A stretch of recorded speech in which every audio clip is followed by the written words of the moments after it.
এক গ্রামে বাস করত রূপম ও মেঘলা। একদিন তারা পাশাপাশি বসে গল্প করছিল। রূপম, দেখেছ আজকের আবহাওয়াটা কত সুন্দর। মন চাই তোমার সাথে বসে সারা দিন গল্প করি। চলো না গো, বাগানে বসে কিছুটা সময় পার করে দি জানে। হ্যাঁ গো, সত্যি সুন্দর। কিন্তু আমি এখানে বসে থাকলে তো চলবে না। টমেটোর গাছগুলোতে পানি দিতে হবে। ফসল ভালো না হলে তো সংসার চালানো মুশকিল হবে।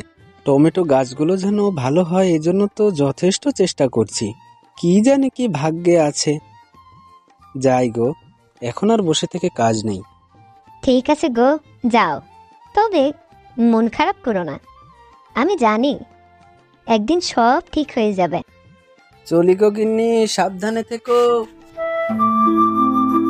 রূপম সেখান থেকে মাথা নাড়িয়ে মাঠের উদ্দেশ্যে চলে যায়।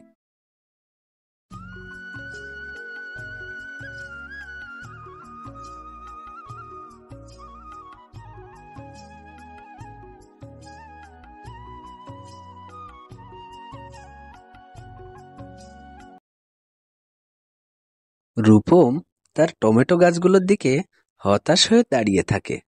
দিনে দিনে আমার টমেটোর গাছগুলো শুকিয়ে যাচ্ছে। টমেটোর ফলনও খুবই কম।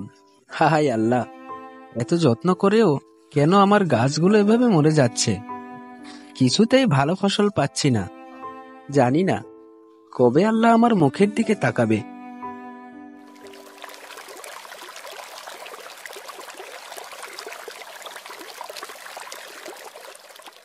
রূপম গাছে পানি দিয়ে কিছুক্ষণ পর বাড়ি ফেরার জন্য বাড়ির দিকে রওনা হয়।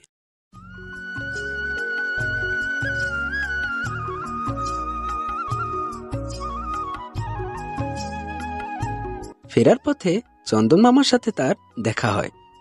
চন্দন মামা হাসি মুখে তাকে ডাক দেন। আরে রূপম, কি খবর তোমার? তোমার মুখ দেখে তো বেশ চিন্তিত মনে হচ্ছে। কি হয়েছে ভাগ্নে? কোনো সমস্যা? মামা, কি আর বলবো, আমার টমেটোর ফসল একেবারেই ভালো হচ্ছে না। সার পানি সব দিয়েও কোনো লাভ হচ্ছে না। কি যে করব কিছুই বুঝতে পারছি না। আচ্ছা, এই ব্যাপার, এত চিন্তা করো কেন? ধৈর্য ধরো, কৃষিকাজে ভালো মন্দ দুটোই থাকে। কিন্তু মামা, আমার সব চেষ্টাই যেন বিফলে যাচ্ছে। আরে ভাগ্নি শোনো, আমি তোমাকে একটা সহজ পরামর্শ দেব। টমেটো চাষ ছেড়ে এবার কলা চাষ শুরু করো। আমার ক্ষেত দেখো, কলা গাছগুলো কেমন তরতাজা আর ফলনে ভরপুর। কলা চাষ? সেটা কি সত্যি কাজে দেবে? আমি কি এটা থেকে লাভবান হতে পারবো? আরে ভাগ্নি, আগে চেষ্টা তো করো। গাছ লাগিয়ে তবেই তো ফলের আশা করবে। আল্লাহ অবশ্যই তোমাকে সাহায্য করবেন। তোমাকে তো হাল ছাড়লে চলবে না। চেষ্টা চালিয়ে যাও, ধৈর্য ধরো, ফল একদিন আসবেই। ঠিক আছে মামা, দেখি কি করা যায়। আমি এখন চলি গো।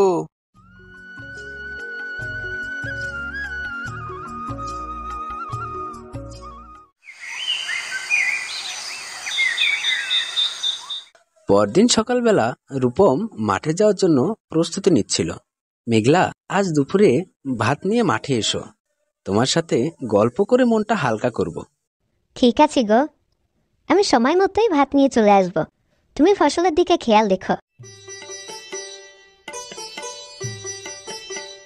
দুপুর হলে মেঘলা ভাত নিয়ে মাঠে আসে। মেঘলা, এত চেষ্টা করেই কিছুই হচ্ছে না। আমার ফসল ভালো না হয় খুব মন খারাপ। কি যে করি কিছুই বুঝতে পারছি না। ওগো, তুমি হাল ছেড়ো না। আল্লাহ অবশ্যই একদিন আমাদের মুখের দিকে তাকাবে। আমি এখন চলি গো। আচ্ছা, সাবধানে যেও। মেঘলা ভাত দিয়ে বাড়ি ফিরছে। পথে চন্দন মামার সাথে দেখা হয়। আরে আরে মেঘলা, তুমি এখানে? কি খবর তোমাদের?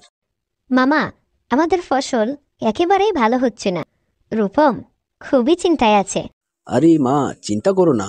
এই নাও কিছু পাকা কলা, নিয়ে যাও বাড়ি। রূপমা তুমি একসাথে খেও। আচ্ছা মামা, আমি এখন চলি গো মামা।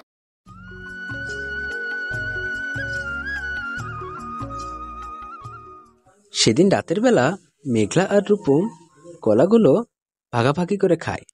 আর খোসা ও বীজ তাদের বাড়ির উঠানে ফেলে। কয়েকদিন পর সেখান থেকে ছোট্ট ছোট্ট কলা গাছ গজায়। ওগো, শুনছো?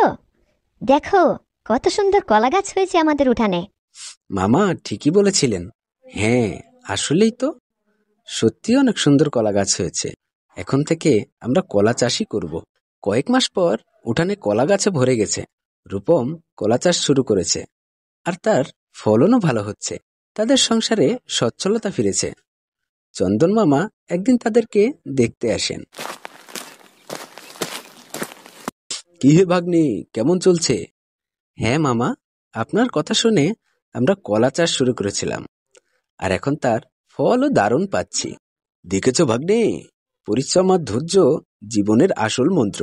এগুলো মেনে চললে জীবনে সুখ আসবেই। মামা, আপনি না থাকলে আমরা এত দূর আসতেই পারতাম না। আরে পাগলি কি বলে, তোমাদের হাসি মুখই আমার পুরস্কার।